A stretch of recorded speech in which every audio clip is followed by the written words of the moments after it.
Y antes se creía que la remodelación iba de un extremo y hacia del cemento hacia el hueso o viceversa, ¿no? Ahí. Pero ahora se ha observado de que esta remodelación se da en una parte intermedia o media que se conoce como el plexo intermedio, ¿no? En esta zona. Es por eso que de repente ustedes, chicos, amanecen un día y sienten que el diente se le mueve, ¿no? O va a venir un paciente y le dice, doctor, doctora, la semana pasada me dolía, se movía mi diente, aunque ahora ya no, pero he venido para que me venga a ver qué es lo que tengo. Y ustedes ven, no hay caries, no hay enfermedad periodontal, no ha sufrido trauma y tienen la obligación de explicarle al paciente. Es muy probable que esa movilidad, que es transitoria obviamente, esté coincidiendo con el recambio de estas fibras colágenas, ¿no? O con la remodelación de las fibras colágenas. Entonces, el ligamento periodontal se va formando simultáneamente a la erosión dental. Y cuando el diente empieza a funcionar, las fibras colágenas se disponen en haces o en grupos con diferentes direcciones. ¿Con qué finalidad? Porque durante la masticación, hijos, no es que solamente se den movimientos verticales o perpendiculares, no, se dan movimientos con diferentes direcciones. Entonces, estas fibras se organizan con diferentes direcciones para poder contrarrestar o controlar el efecto de las direcciones de la fuerza. Imagínense, yo soy el diente y que una fuerza me esté jalando por allá, y otra fuerza por allá, la otra fuerza por allá o por acá, o que esté tratando de sacarme del alveolo o metiéndome en el interior del alveolo, pobre diente, causaría daño, se dañaría. Es por eso que las fibras colágenas tienen diferentes direcciones para contrarrestar la dirección de esas fuerzas, ¿no? Y evitar que el diente se dirige pues en otra dirección. Así tenemos, siempre las fibras se originan en el hueso alveolar y se insertan en el cemento. Tengo las oblicuo ascendentes. ¿Qué dirección de fuerzas o a qué tipo de fuerzas controlará o contrarrestará? ¿Qué cosa va a evitar estas fibras oblicuas ascendentes?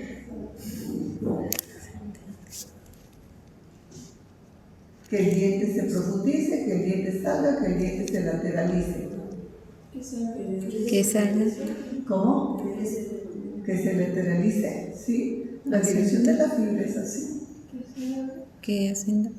Que el diente se extruya, porque el origen es acá, está dirigiéndose aquí, esa es la dirección. No puede evitar que se hunda, porque no está así, está así. Entonces evita la extrusión, o sea, que el diente salga de su alveolo. Eso es extrusión. Y cuando intenta introducirse más en el alveolo, eso se llama intrusión. Entonces, las oblicuas ascendentes evitan que el diente se extruya.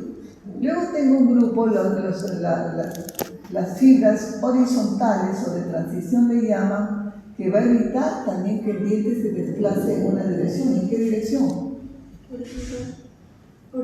Horizontal. Las fibras están así, entonces va a evitar que se vaya en este sentido, ¿no? Hacia los lados laterales o hacia adelante también, lo que sería vestibular, o hacia lingual o palatar. Y las más abundantes son las oblicuo descendentes. ¿Qué evitará estas oblicuo descendentes? Oblicuo descendentes. Que se profundice. La intrusión, ¿no? Que las fuerzas intruyan al diente. Entonces estas fibras van a evitar eso, que se vaya a introducir más en el alveolo. Porque definitivamente en las fuerzas masticatorias la dirección más abundante es perpendicular, ¿no? Y tengo las horizontales apicales, Es lógico, va a evitar el movimiento lateral, no tiene mayor implicancia de las raíces, ¿no? Porque si mi diente se mueve, se va a mover todo. Pero bueno, han visto eso, que también tenemos ese tipo de fibras. Y tengo las fibras apicales. ¿Qué evitará las fibras apicales?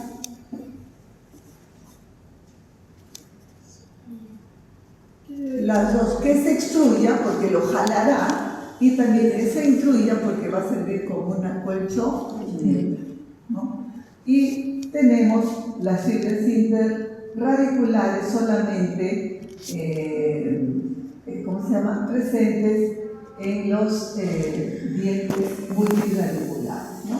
Que también evita pues, el desplazamiento de las raíces, pues no tiene mayor importancia. Como podemos ver si observamos la dirección de las fibras o las fibras más abundantes son las oblicuo-descendentes que evitan la intrusión, y estas favorecidas también por las fibras apicales, que también va a evitar la intrusión.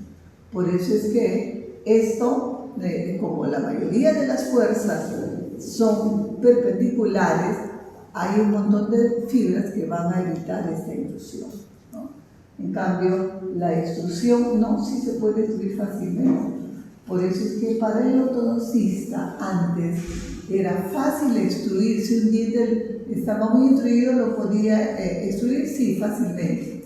Pero cuando el diente está extruido y había que intruirlo, porque por ejemplo a veces hay una oclusión así y hay que subir esos dientes, era muy difícil. Era la piedra en el zapato.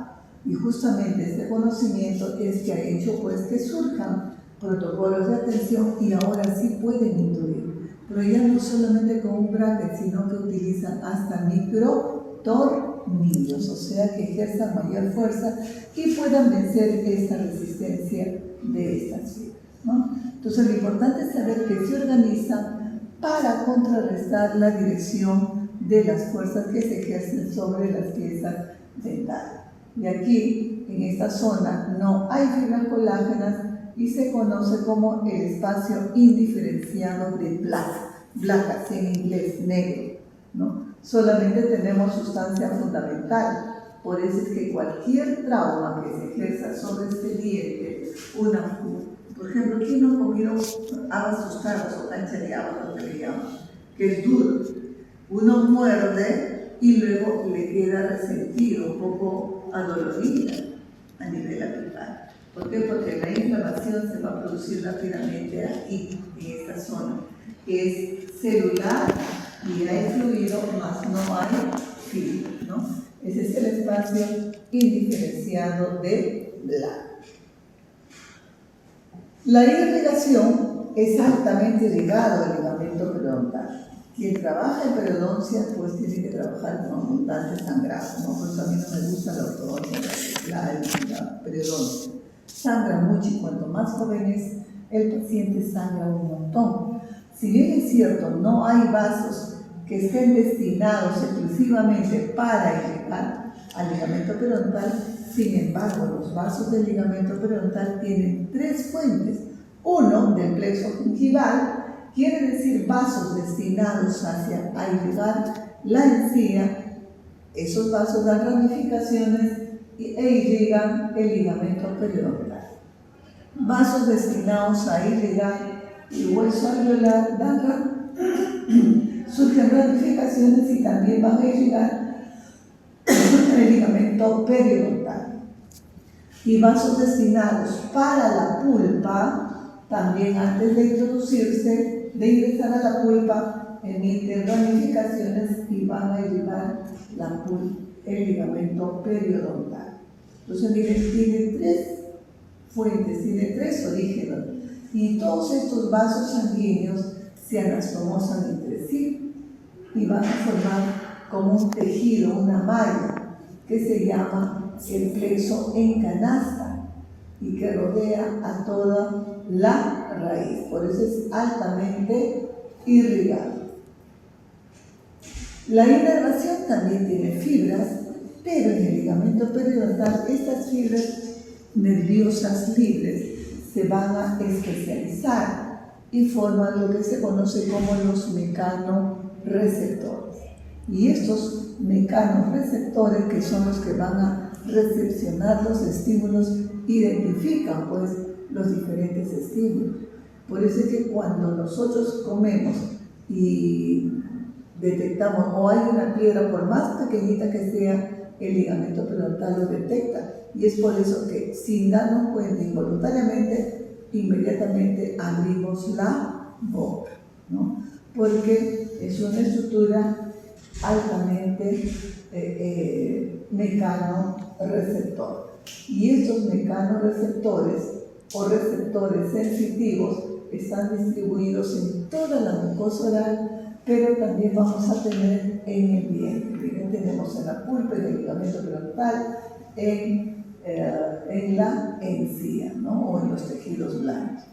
Y todos están interconectados porque constituyen un mismo o forman un mismo sistema, que es el sistema nervioso central. ¿Qué funciones desarrolla el ligamento periodontal? De cajón, fijación. Permite la fijación del diente al hueso alveolar. Si esta fibra colágena se daña, el diente va a salir volando, ¿no? Articulación, ya hemos dicho, constituye una articulación de tipo gonfósica, ¿no? Tiene movimiento. Formación, ¿qué forma el ligamento periodontal? Ya lo hemos visto, cemento, ligamento y hueso alveolar, gracias a sus células formadoras, ¿no? Nutritiva, ¿a quién nutrirá? ¿A quién cree usted que nutre el ligamento periodontal?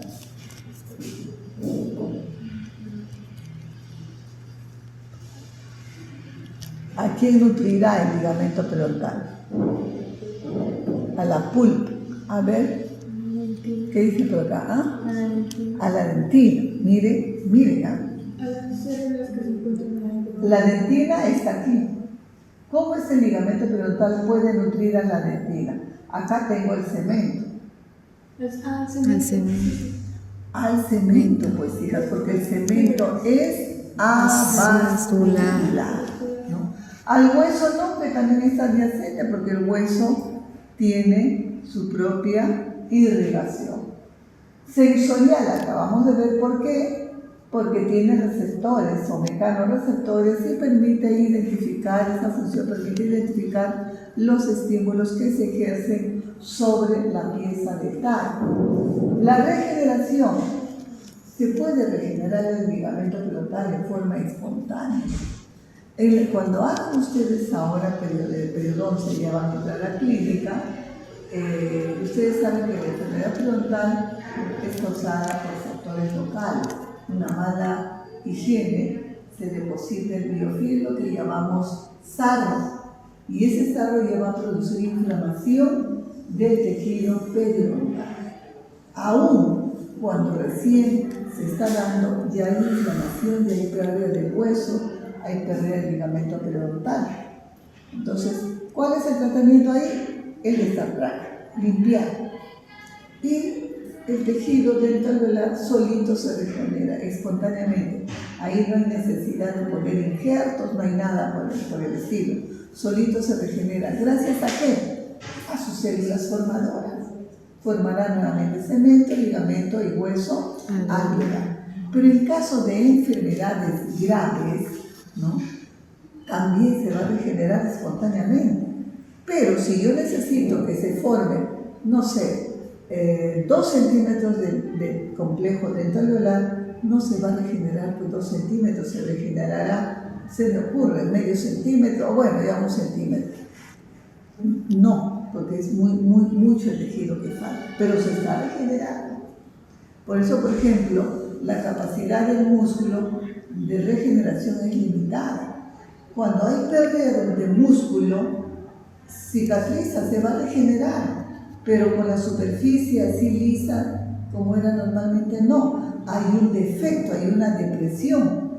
Quiere decir que no se ha regenerado completamente, no en la cantidad que requerimos.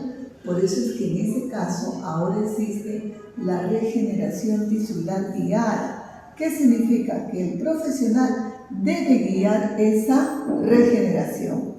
y ahora se formará una mayor cantidad pues, de tejido, ¿no? Ya les voy a mostrar una imagen. Y he dejado al final el mecanismo hidrodinámico.